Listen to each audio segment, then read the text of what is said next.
Good morning. Good morning. Happy Saturday. Saturday. Welcome to Carpool Convos with Liz and Deb. And we are two people on the island of St. Croix who have the same birthday, and a lot that about us is different, but some special stuff is also... All the important things. Yeah, it's very similar. And we do conversations with you, for you, as we were driving to work, but we don't work together anymore. So now we meet up so we can converse in the car as we drive or get to the beach or something. Or right? go wherever it is we're going. So what are we talking about today, Debbie? Sorry, I should have told you that part, right? It's my turn to choose the topic, and I was thinking about moving and motivation. Moving like relocating or just movement? Yes. Oh. Okay. Moving in your space, in your head, in your life, from one place or space to the next. Oh, yeah. And motivations for that. How's that? That sounds great. Okay. Let me clarify a little bit because it might still sound a little confusing to some. So what I was thinking is, change is the only constant in our lives. We know that for a fact. But there's always choice when it comes to change. Yes. And you have to, I believe, have the ability to see where change is necessary or it doesn't happen. We can wish all we want for somebody that we care about, that includes ourselves. Yes. For movement, for change. If we don't, ooh, it's so pretty. I know. This is an aside. We have the most beautiful flowering trees, and it is flamboyant season. They are beginning to bloom, and they're red and shades of red and yellow and orange. And as you drive across the island, it is magnificent. Yeah. And hopefully at some point I will get a chance to turn the camera around so you all can see it. I should have done it back there, but morning, not a morning person. Everything ain't firing like it should be yet. So, and the camera keeps wanting to do its own little thing here, so forgive us if, we're not. Hopefully you will not get seasick watching it. Yes. So, moving and motivation is the topic, and sometimes you have to give yourself grace when it comes to a situation in your life or a place where you feel like you are in your life or your growth, to know, despite the fear or discomfort of it, that it's time to make moves, to make a movement. This past week was my 1-year anniversary of leaving a job that I had done for about 15 years. And that was a big...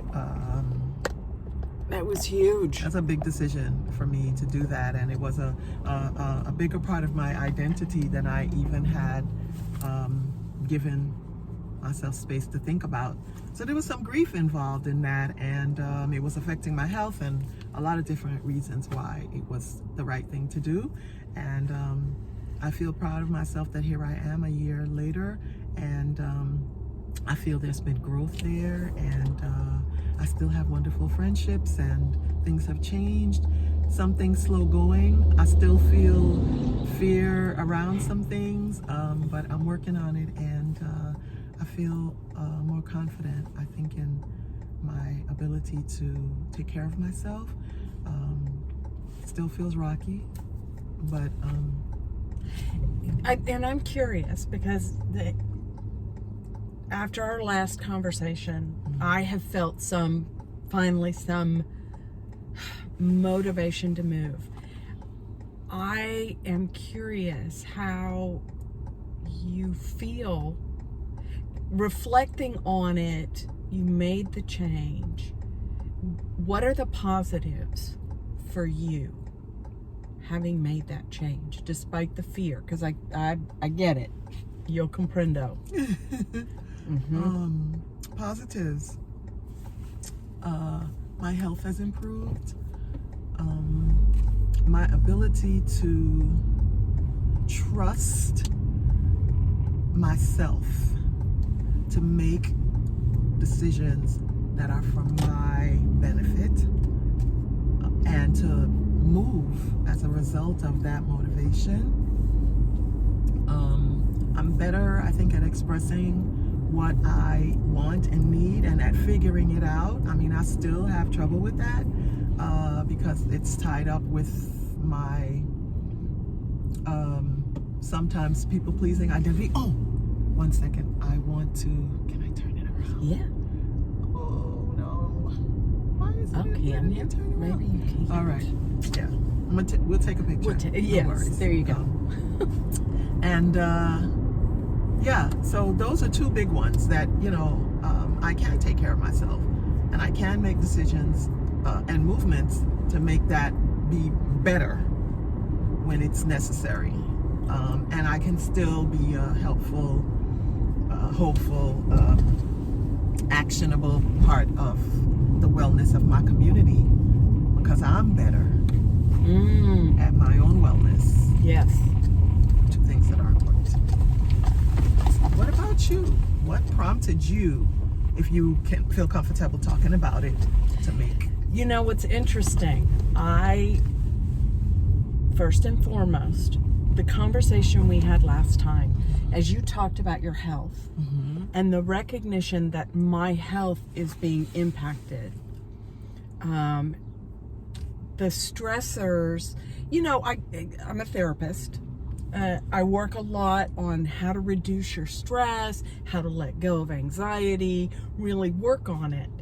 And here's where I come to. There is a point at which I think you got there, that the recognition that what I can use all the tools in the world, but this stressor is not this stressor, not the stress. The stressor is not something that's going to change.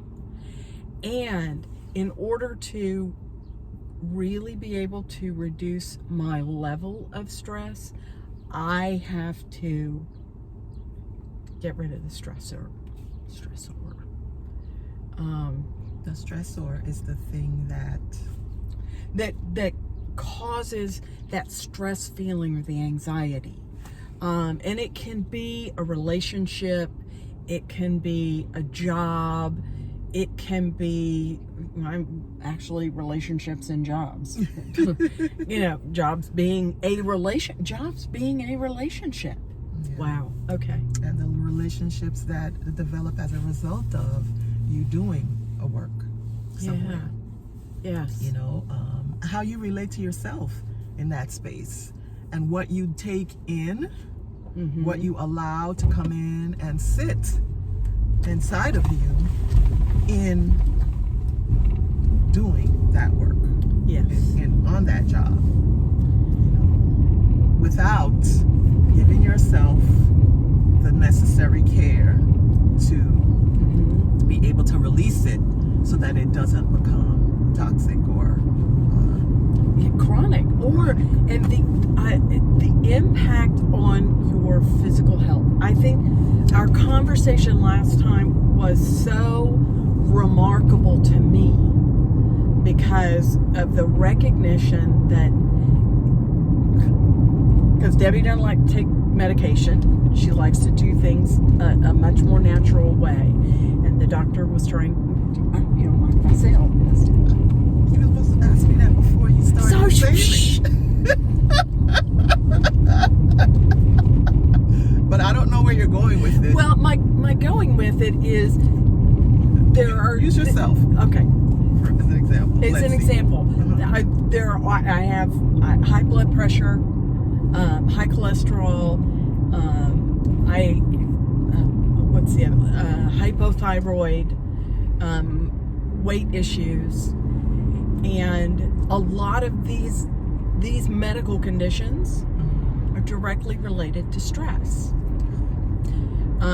Reduction of stress and stressors can preclude? No, not right word. Help mitigate those symptoms, reduce the symptoms. The chemicals in our body, cortisol, there we go, that is created by stress. And chronic stress, unfortunately, there's a mechanism in our brain that's supposed to turn off the cortisol. Chronic stress overrides that mechanism. And so that our body is bathed in cortisol. And the cortisol packs on the weight. Or makes it difficult to reduce the weight, regardless of diet and exercise. And granted, I am not the best at that. But I have a client who, and she's very frustrated right now. This is one of my teleclients who is struggling because she's putting on weight. She exercises, she eats decently, but it's for her, and I know this, she knows it too. So what do we do? That's the question. It's the stress that she's under. So, we know the symptoms, we know the cause, and we know what needs to be done in order to reduce it and then stop it. And we don't do that thing because why? Well, in some cases, fear. Okay. Most often. And thinking about, let's just use this, you have a workplace or a relationship that is toxic and causing you stress. The fear that if I let go of this, that I won't be able to take care of myself, I won't be able to find another relationship or job. We get stuck in the really not taking care of ourselves, because when we're healthier, physically, mentally, it's easier to find what we need. It's easier to figure it out. Yeah, that was what I absolutely heard in my head when you said that. It's easier for us to know what that is. Because despite my not sleeping well, not feeling well, and getting sicker when I was working, and not understanding why that was happening, things like high blood pressure that runs in my family, but I never had that situation before. Never. I was so proud I was the only one. As you should be. Yeah, who it skipped. And for people to tell me all the time, oh, you're so chill, you're so calm, it's so, nice being in your energy, it's so peaceful. It didn't feel that way on the inside. It felt very sad and sort of separate, like a disassociation almost, and anxiety when I knew that I was calling it responsibility. This needs to be done, but I wasn't the only one that could do it, and I wasn't able to do it to the best of my ability anymore, and that was something that I wasn't Thank you. That I wasn't sorry. No. Yeah, that was Oops. a little something that I wasn't even allowing myself to focus on so that I could do something about it. It took years for me to get myself to the point where I realized that I had to do something differently, that I had to move and to allow the motivation to come in and be accepted, that the move was the right thing for me to do for myself. Yeah, I think and each one of us has to get to a point to realize I am more important. If I'm not alive, then it's all fruitless. There's nothing that I can do for others if I am not able to do what I need to do for myself. I agree. You know, all the selflessness and the caring for others in the world isn't real. Doesn't help them in the way that you want it to help them if you are not at 100%. You know, that's why they say, you know, you got to fill your own cup first, and then you feed others from the overflow. A half vessel, a half cup still ain't it. You know, you still don't have enough for you and them. You know? And if you give it all to them, it may not immediately, but it will physically affect you.